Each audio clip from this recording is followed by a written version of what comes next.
नमस्कार दोस्तों, मैं संदीप कुमार मिश्रा। आज मैं आप लोगों के सामने एक विशेष वार्तालाप के लिए आया हूँ। हमारे बीच माननीय युवा कला समीक्षक, कला लेखक, कला इतिहासकार और चित्रकार के रूप में भी ये जाने जाते हैं।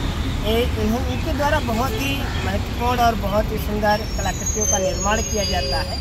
अक्सर मैंने देखा हुआ है, इसलिए आपसे चर्चा कर रहा हूँ। ये देखा जाए, आज के समय में जो हमारे कला के विद्यार्थी हैं, उनके लिए जो कार्य कर रहे हैं या पुस्तकें लिख रहे हैं, जो नई नई चीज़ों को बहुत ही सरल शब्दों में उकेर रहे हैं, आज उसकी विषयगत मैं भैया से चर्चा करना चाहूँगा।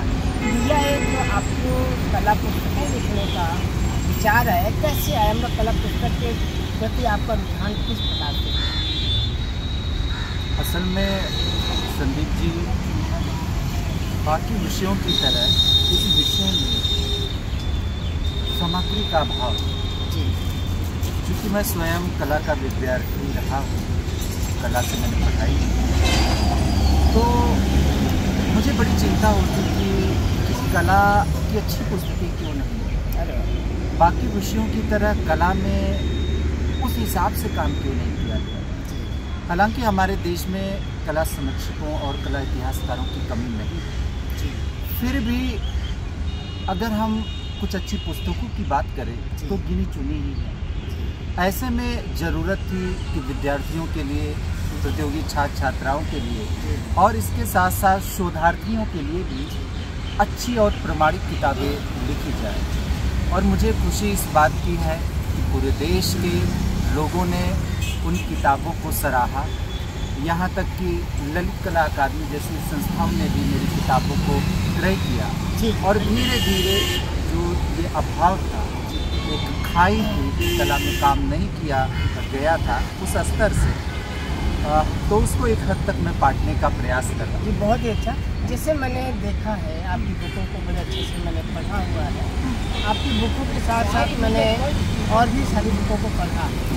मैंने देखा कि उसमें बहुत सारी कमियाँ थी और आपने उस चीज़ों को सुधारा हुआ है, बहुत अच्छे से सुधारा हुआ है। जैसे अभी मेरे जेहन में भी 2-4 पॉइंट हैं। जैसे मैं सिंधु घाटी सभ्यता की बात करते हैं, हड़प्पा और मोहनजोदड़ो की खुदाई को लेकर के या मैं अजंता गुफा की बात करूँ, महाराष्ट्र औरंगाबाद की, तो उसकी जो टाइम पीरियड 200 ईसा पूर्व से 700 ईसा पूर्व माना जाता है। लेकिन काफ़ी बुकों में मैंने देखा कि जब वो कहते हैं कि गुफा नंबर 1-2 का टाइम पीरियड, 5-6 का टाइम पीरियड, तो वहाँ पर 300 ईसा पूर्व 500। सर, मैं आपको बता दूँ, कई ऐसी भ्रांतियाँ थी और जब पुरानी पुस्तकों को लोग पढ़ते हैं तो इस तरह की समस्या से 2-4 होते हैं, जायज़ है। इसी संदर्भ में, इसी परिप्रेक्ष्य में मैंने देश में जितने भी एक तरह से कलाकृत है, चाहे अजंता हो, एलोरा हो, मैं स्वयं जा करके अवलोकन करके बहुत ही प्रमाणिक तरीके से लिखने का काम किया मैंने।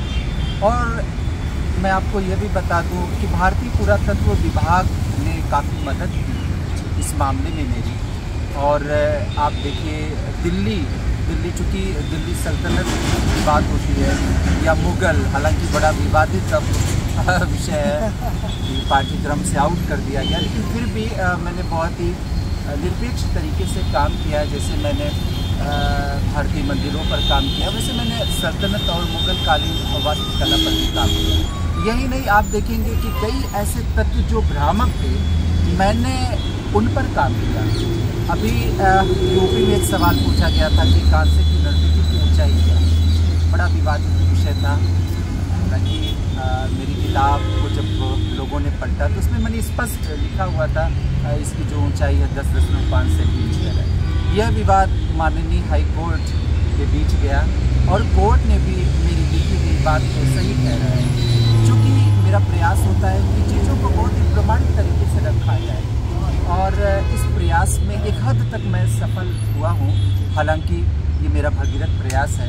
अभी हाँ, जो सफ़र है अभी दूर तक चलना पड़ेगा। मैंने देखा कि आपने एक के बाद एक कई पुस्तकों दर्जनों लेखन कार्य कर दिया।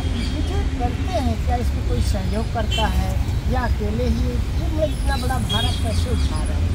देखिए, सही बात है, मैं अपने आप में एक संस्था की भांति कार्य कर रहा हूँ।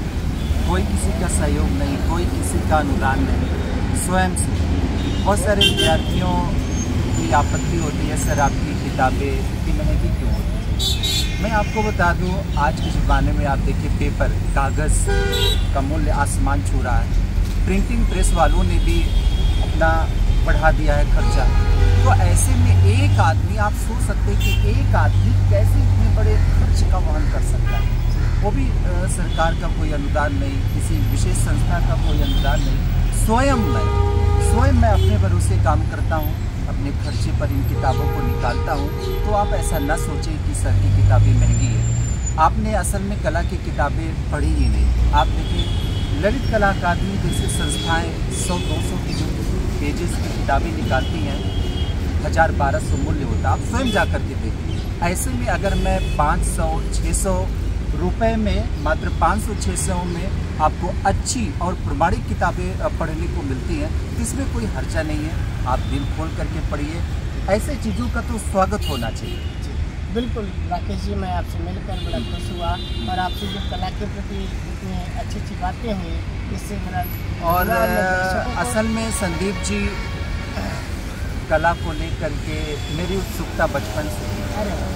हालांकि चूँकि आपको पता है, गांव में आज भी एक सोच काम करती है, कहीं ना कहीं एक रूढ़वादिता थी। आज भी जो मिडिल क्लास फैमिली के बच्चे हैं, उनके ऊपर एक बड़ा भार होता है कि मुझे डॉक्टर बनना है, इंजीनियर बनना है, अधिकारी बनना है।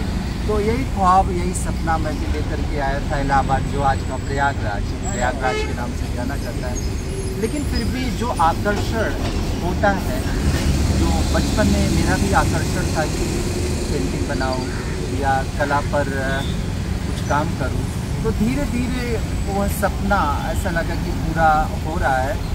और ऐसे में बड़ी मदद मिली, हमारे कला गुरु हैं डॉक्टर श्याम बिहारी अग्रवाल, जो इलाहाबाद विश्वविद्यालय के पूर्व विभाग अध्यक्ष रह चुके हैं। उन्होंने मुझे टोका कि आप कला के लिए ही बने, आप कला में काम करें, इस विषय में बहुत अभाव है, आप खुल करके काम करिए। हालांकि एक बात ज़रूर जोड़ते हैं, जो घर पोकड़ आपनो चलो हमारे साथ। मतलब कला में जाना एक तरह से हम कहेंगे सोलो पर चल करके जाने की भांति, लेकिन फिर भी जो कला प्रिय है, जो कला रसिक है, जो कला के लिए ही बने हैं, वो कभी अपने पद से विमुख नहीं हो सकते। तो मुझे भी आपसे बातचीत करके अच्छा लगा।